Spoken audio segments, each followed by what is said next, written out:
Yeah, I think that was important just to point out. All right, I want to bring in, we're going to keep everybody, but I want to bring in Representative Ayanna Pressley of Massachusetts and Representative Ilhan Omar of Minnesota.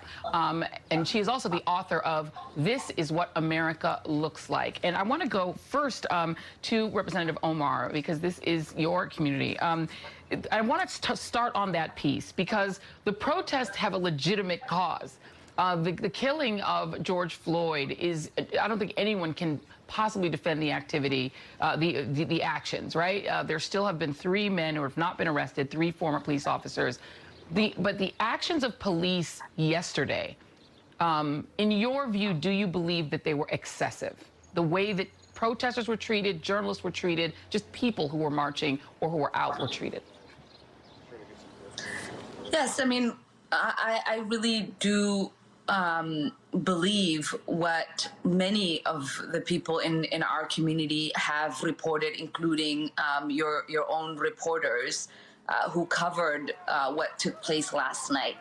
We have seen there be aggressive action against journalists, against the protesters who were out, against people who were sitting in front of their porches. And that kind of aggression truly does beget more aggression.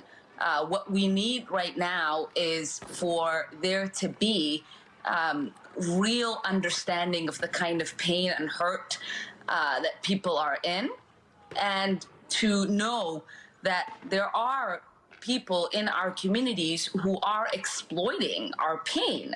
And it is not incumbent on the protesters, people who are participating in the unrest, people who are actively seeking not just only justice for George Floyd, but also just within our justice system, people who are looking at the kind of social and economic neglect that have existed and contributed to the kind of brutality that our communities are feeling.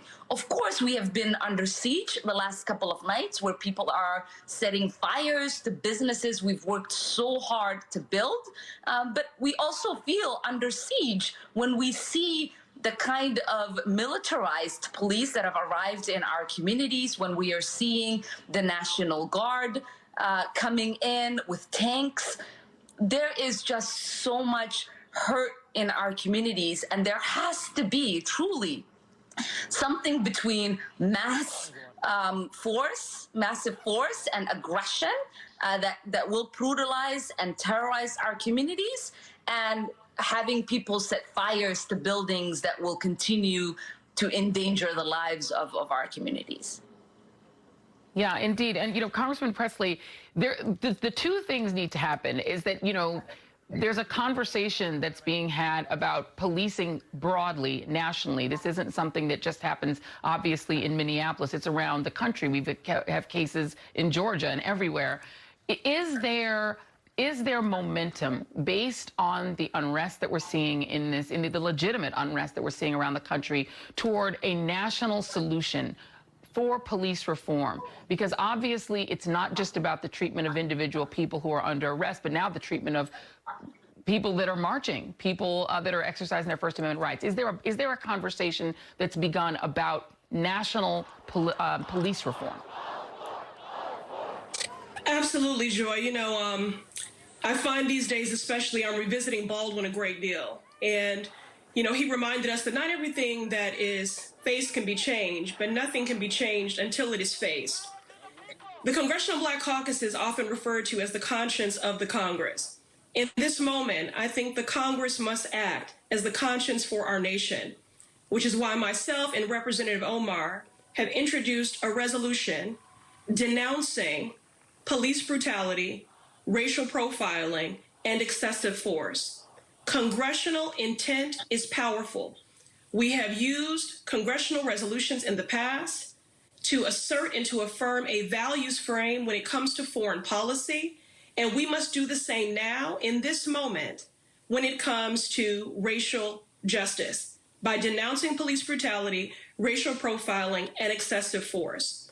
And just to give this historical context, Joy, the last time a resolution was introduced in the House was by Representative Danny Davis in the 106th Congress. That was in 1999-2000. I can't even begin to approximate how many Black lives we have been robbed of from 1999 to 2020. That resolution never made it to the floor. It is long overdue and past time that a resolution like this is moved to the floor and a vote is taken, because congressional intent is powerful, and it lays the groundwork for the collective action that we can take as a body on other legislative pursuits. And I'll ask both representatives, should funding, because there is funding that the federal government does contribute to police forces, come into play? And Senator Kamala Harris, I interviewed her the other night, and she said that it should be mandated that outside entities investigate police abuse, that it shouldn't be left to local prosecutors because the two work together, they're partners. And I'll start with you, Congresswoman Pressley. Should federal funding be hinged upon police reforming their behavior toward suspects and toward the public? This is exactly why I've introduced the resolution, and also broader reforms to address the systemic injustices writ large. Systemic injustice requires systemic solutions. And, you know, ultimately, we have to lead. We have to be the pace setters in this, and then the states and municipalities will follow. So, yes, I do certainly agree that that is one thing that we should be considering. And there are many other pieces of legislation that get at that are in the queue. But I think in this moment, this Congress must act. This resolution needs to come to the floor, and we need to take a vote to reassert and to affirm as a value our commitment to racial justice and denouncing police brutality. The pain of Black folks has been delegitimized for so long, and this is the opportunity. Yeah.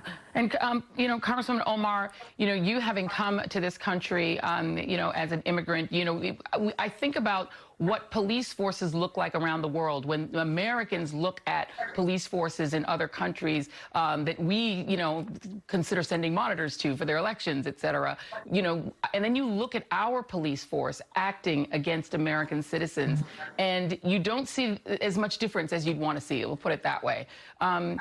Talk a little bit about the need for the United States to live up to, you know, the values that we're putting forward. When you see police behaving in this way, it doesn't look like we are. Yeah, thank you, Joy. I just wanted to make sure we understand that budgeting and resource allocation is a way that we also make a statement about our values. And so when we are talking about policing, it's in the same process that we need to engage in the way that we engage with defense funding. We have to try to make sure that the resources that we are allocating are not resources that we are taking away that could go to leveling social and economic inequalities. We also, I think, really need to uplift the thought that Senator Harris had in having an outside agency investigate, which is why I'm introducing legislation on that in the next couple of days.